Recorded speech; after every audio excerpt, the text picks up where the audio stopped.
Hi everyone, welcome to Spiritual World. I hope everyone's doing well and you're having a great week. Today I'm here to talk to you about when you have your loved one, they pass away. And it's hard because when that happens, it's like the soul will leave the body. They will feel very happy because all the pain, all the suffering, everything that they have went through is gone away. Just like recently, there was my favorite idol, Coco Lee. She passed away, and it was really tough for me to see such a beautiful, bright star go away. But sometimes we have to acknowledge every single time that a soul, someone you know, your close loved ones, departs to the other world. It's the end of their suffering, and they feel better. But of course, I don't recommend suicide. I never recommend that, because most of the time that means that that soul did not finish their mission. And because it was too hard, it means that they'll have to come back and redo the assignment again. It's a bit harder that time. And today I'm here to talk to you about when your loved one passed away. A lot of time people are grieving over the passing of their loved one, and understandably, like even with me, when my grandma passed away, it was tough. But we have to understand something important. When your loved one passes away, it just generally means that they're going to their next evolution. They're going to another place. They can always talk to you, reach out to you. And we just need to be there and pay attention to what's going on. Now, a lot of times, the people that are left behind are grieving. They think like, this is it. There is no more connection to be made. In fact, they're always there. They're always present to be there, take care of you. And a lot of time, they will show you that they're still present inside of your life.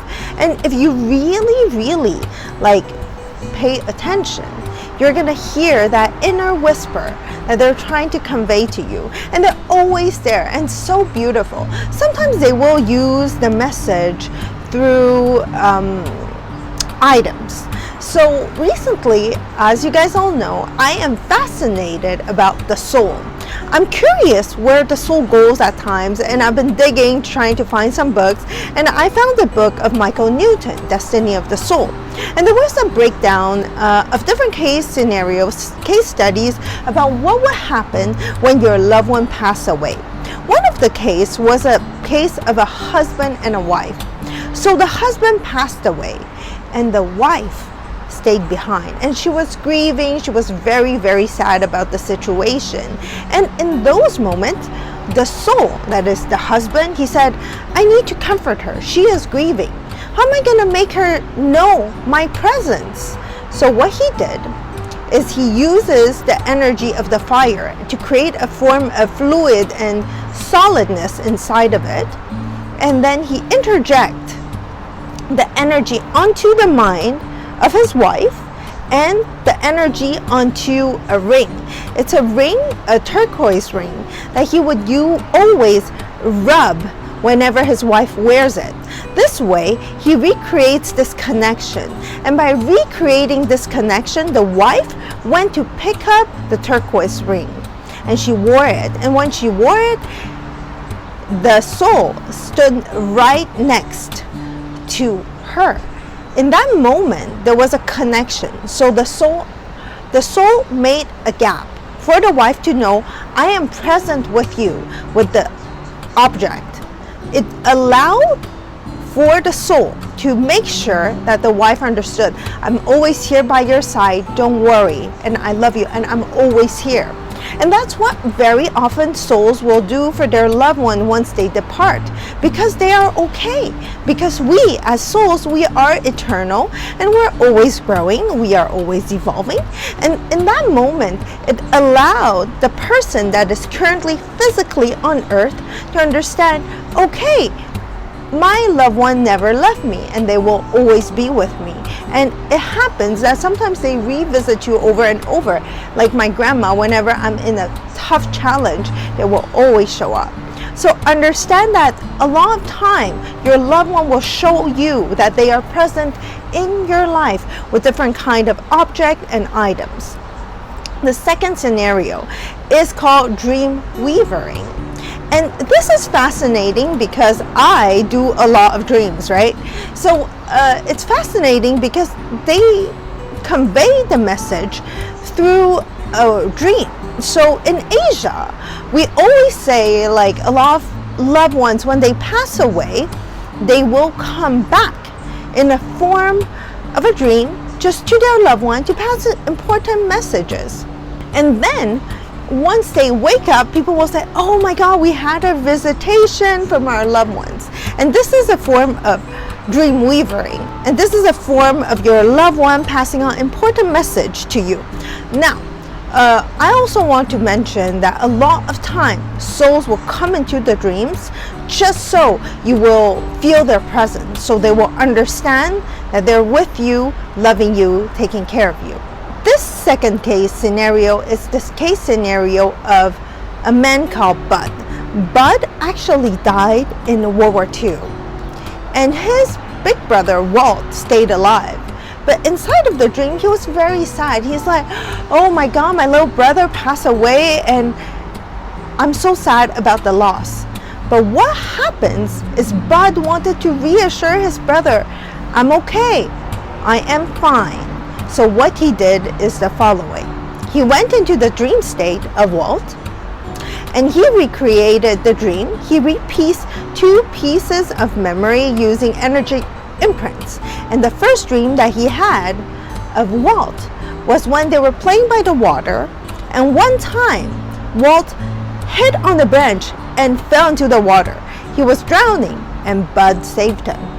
And the second dream, what he did is he made sure that Bud and Walt were playing inside of the barn, and they lost a softball. In this 2 dreams, Bud actually weaved both dreams together to make sure when Walt wake up, reminds himself that Bud was there inside of his dream. And inside of the dream of Bud actually told Walt, I forgive you for everything and all the different things that we have gone through, to make him feel more serene and at peace, that there was a visitation from his brother, making sure everything's okay so he could live on a better life. So whenever you have a dream about a loved one, someone that passed away, never dismiss it. Just understand it's just their way of saying, hey, I love you, hey, I forgive you, it's okay, everything's all right. And that's the important thing of it. Now, the third case scenario is when the object, maybe sometimes some people do not learn so well by objects, some people do not dream, some people will need to have a person come into their life to physically let them acknowledge that everything is okay. So there was a man in his 60s, his name is Derek. Now, Derek had a very traumatic time because his wife and him had a baby. The baby died at the age of 4, and the baby's name is Julia.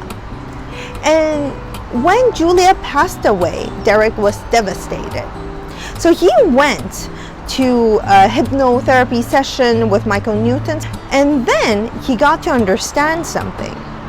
So what happened was the following. What happened is that one day, Derek was sitting on a bench near a carousel, and he was sitting there, and he saw a girl walk by in her 20s, and he's like, wow, that girl resembled my daughter Julia. And then that girl sat next to the bench next to Derek, and they started to talk.